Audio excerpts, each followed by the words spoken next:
All right, I'm going to walk you through spec coding and how this works inside of Kiro. First of all, when you open up Kiro, I went ahead and opened up my folder structure to the project that I'm currently working on. This is an open source project that I took to Hackathon called Smarties. It does food scanning. You can scan your barcode and it shows you the food label and whether or not you can consume that product. You can see in here that we've got several specs already written. So if I go into the Kiro folder and the specs folder, you can see that we've got multiple specs already written here with some advanced features and some cool stuff we've already built. So I'm going to go ahead and add a login page today. So I'm going to take you through writing the spec from the ground zero and then what that looks like going through the process. So first thing is you need to know that we've added some steering files in here already. So when you're in Kiro and you ask it to create your steering files, it will build a product file for you. I like to view these in the Markdown viewer. So if I go up here to product and I say open this in preview, you can see here our core product principles, safety first design, user experience standards, our domain model. And so this is just a high level overview of the product, not really getting into any of the requirements. I'm just going through the product as a whole, what we're looking for, success, integration, so on and so forth. If I go ahead and look at the tech markdown, and again, let's view this in the preview version. You can kind of see that the required technology stack I'm using is the mobile framework.NET MAUI with C#. I'm going to use some SQLite storage, some AI ML, some Anthropic APIs for dietary analysis. We use ZXing for the Net MAUI barcode scanning, and then some product data from Open Food Facts API. So I've kind of given it the technology stack and the things that I want to use. You can see down here some naming conventions, some requirements, some MAUI model view model patterns that we're going to follow, and then some Open Food Facts API integration, giving it just some overall technology blueprint of what I'd like it to follow. And then the last one is the structure that it builds. So if I open a preview on this one, you can definitely see that the root directory structure and kind of where all the code goes, technology stack alignment, and more details about the actual structure of the code, not just the tech itself.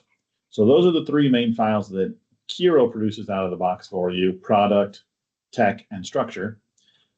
What I've added in here are kind of some best practices that I would like it to follow.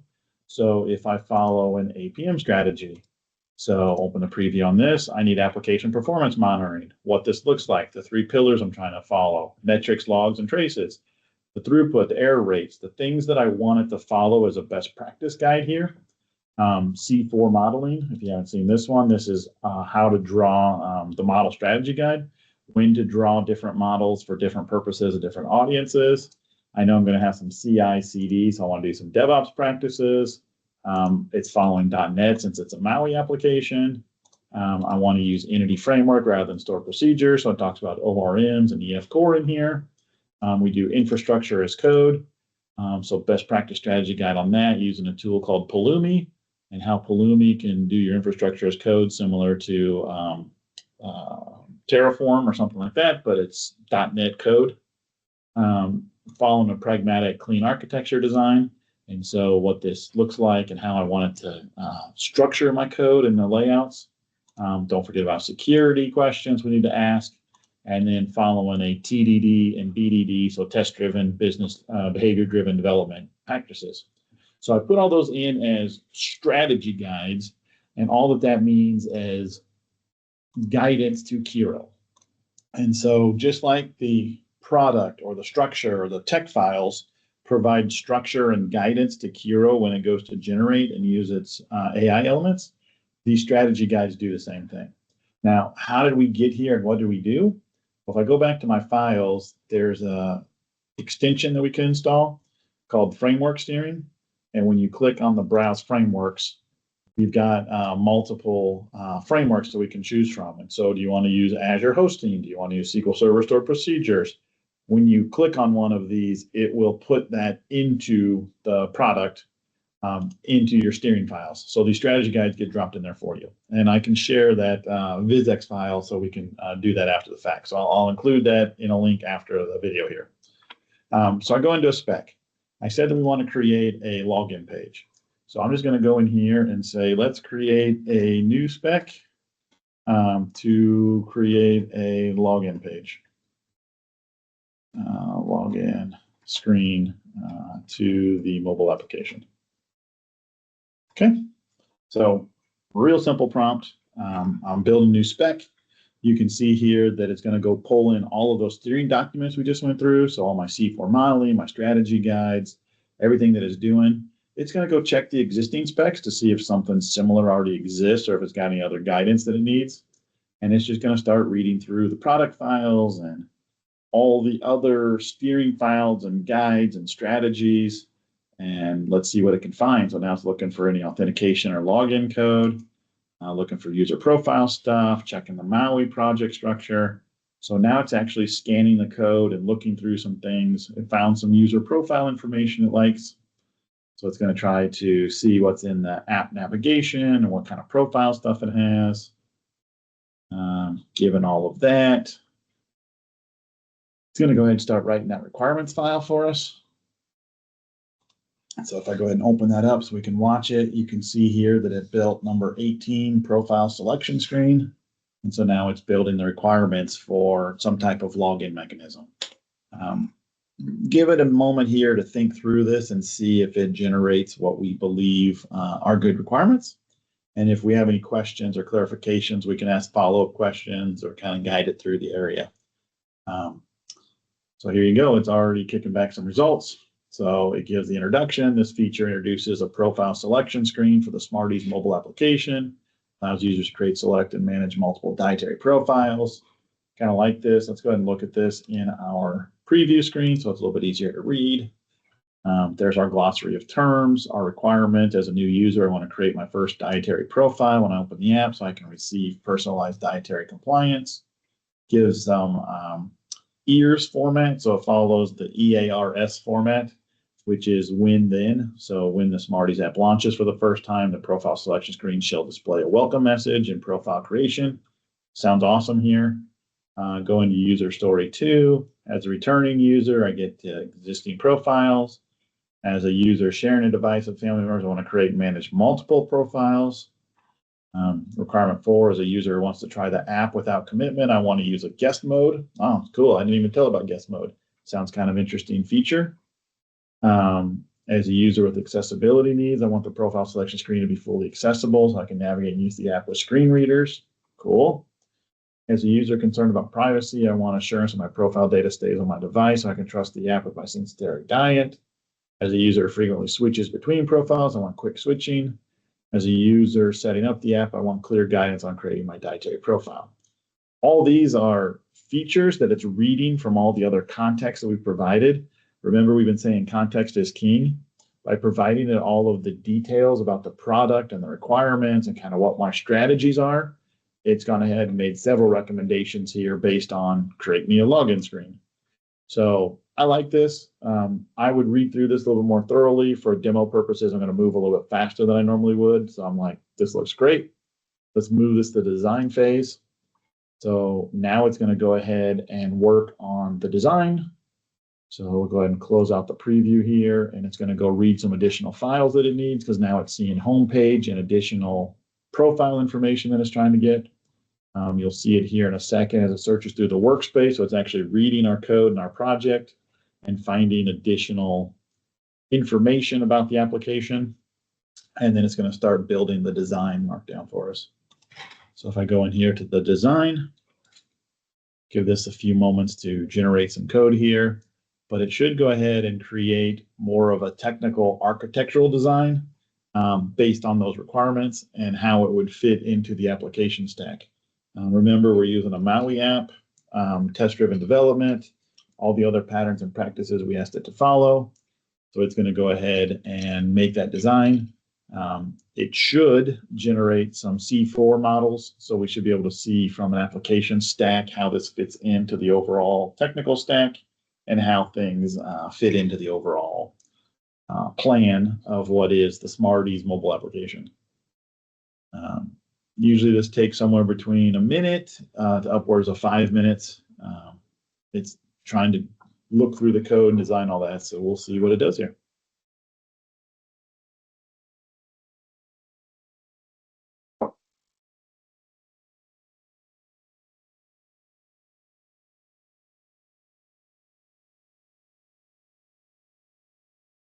Here we go.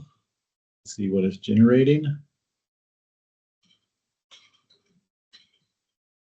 Serves as the entry point. The screen will be implemented using .maui MVVM architecture. Again, following all those patterns and practices we asked. Again, since you get some mermaid diagrams in there, I'm going to go ahead and open this in preview mode. And you can actually see app launch, first time user, is it a single profile? If no, then I go to my profile selection screen. If yes, I auto select the profile. You can kind of see that high level architectural flow.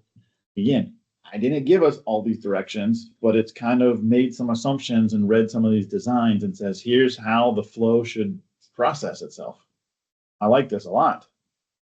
Here's the profile selection page, pulled from the profile selection view model, user profile, SQLite database, device keychain. I like this so far. Some components and interfaces we're going to use. There's our core components, selection model. This is looking really good. I'm going to scan through this again. I would spend a lot more time on this for demo purposes. I'm going to go move pretty fast. You can see there it's giving us some notification and some stack to follow. There's some design system, primary, secondary warning. Looks good. Error messages, graceful degradation, our little bit of a testing strategy we want to follow. Accessibility, performance considerations. It's got a lot of information here that I put into this design. I'm going to say this all looks great. So we're going to move to the implementation plan. Now this is going to take both that requirements and that design, and it's going to go ahead and break this into a list of tasks that then we can assign off the development team or have AI run this for us. Let's go ahead and give this a moment to run while it breaks down this work now. You'll see it create a task list here in a moment, and the task list will could be anywhere. I've seen it go from anywhere from 5 major tasks all the way to 20 major tasks. It just depends on how complicated it determines this component to be. And you'll see it generate that here in a sec. So if I go over to my task list, and it should be coming in here any moment.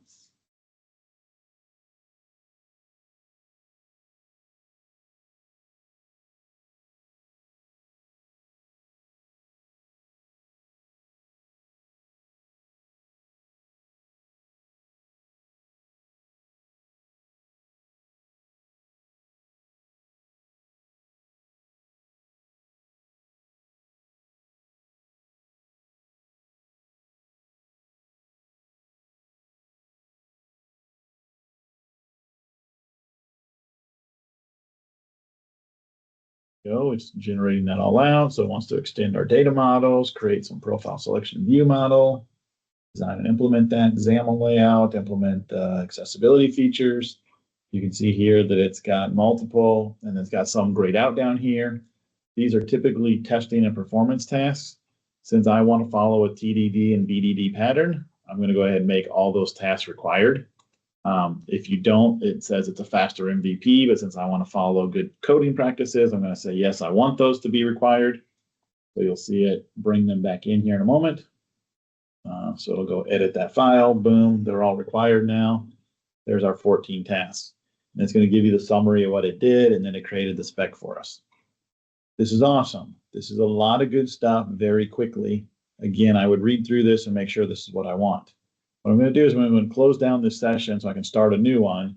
And all I'm going to do is go in here. It's got context of what task list I'm on and what requirement I'm in. I'm just going to tell it to create a testing plan. And again, because I've given it context before, it knows what a testing plan is, what I want in there, and it knows how to name that file. So you'll see it go read all that context again. It's going to start reading the design requirements of the task list that it's on based on the context it's at. And you'll see it create a testing-plan.markdown file. So a 4th file in this mix. And it should create a happy path, failed path, and exception testing, and then even show us some behavior-driven development using some Gherkin syntax. So let's give this a moment to generate the next list of features.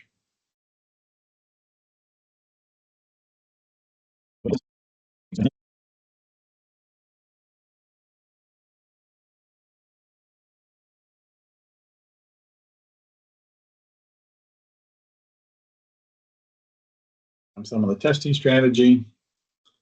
We'll let this load in quickly. There we go. And again, one more time, it's easy to read and preview, so I'll go over here. Here it comes back in preview. So there's our unit test scenarios, happy path on the profile selection view model, our failure path. You can see this is in Gherkin. Given a first-time user, when load profile async called, then is first-time user should be true and welcome message displayed. It's got edge cases and range boundary testing. And so it goes through all of the screens and the profiles, integration tests that we need to run, service layer integration, and then it gets into some behavior-driven scenarios. So it starts to write this more similar in a Gherkin syntax, but writing this in a scenario so I can pick this up and put it into rec and roll on the .NET side, or additional tools on the Java side that we can run this through. And then additional test data sets that we should be running.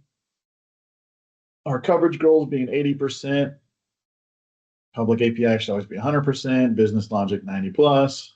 Going through the risk assessment, the priorities, the test execution strategy. So it's got a whole lot of details about our testing execution and what we should be thinking about when we do our QA. And then one more thing I'm going to show you is you can go into your task list and you can say start task. And it's going to extend the data model. Kiro is really good at it, but it can take a little bit of time. So what I do instead is I right click and say copy this relative path. I've opened up Q in another window, so let me bring it over. And Q is already in that folder. So I'm in the Smarties folder. So if I go ahead and say execute the tasks in here, boom, and mark complete when done. And then I let this run. I'll get prompted here to trust since it's my first time in here today. But it's going to go read that task file. It's going to ask for some permissions to do some stuff. Now he's going to create his own to-do list here as he manages that list. And we'll see what he does.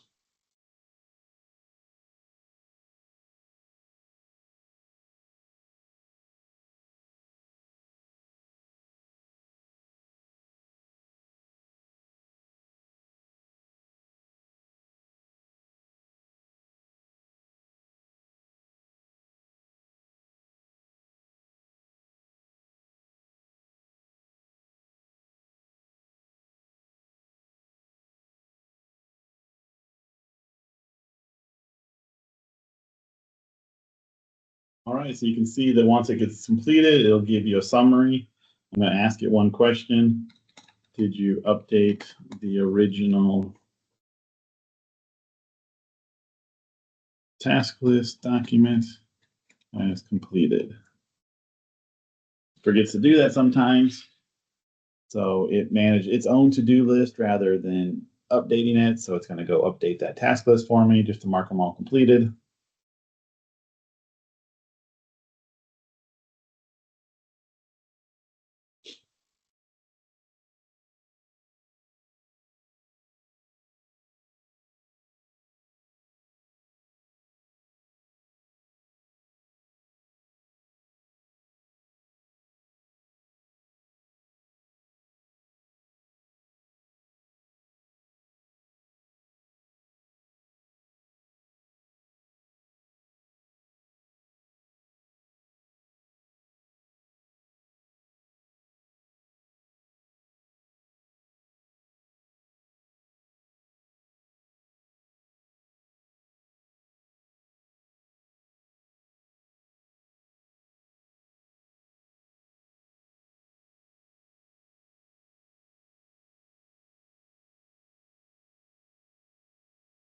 Now it's completed. So if I go back to Kiro, you can now see that all the tasks are marked completed in that document and the code and unit tests have been written. So normally I'd compile and run this. I'm not going to do that part for the demo today. So thanks for watching the video.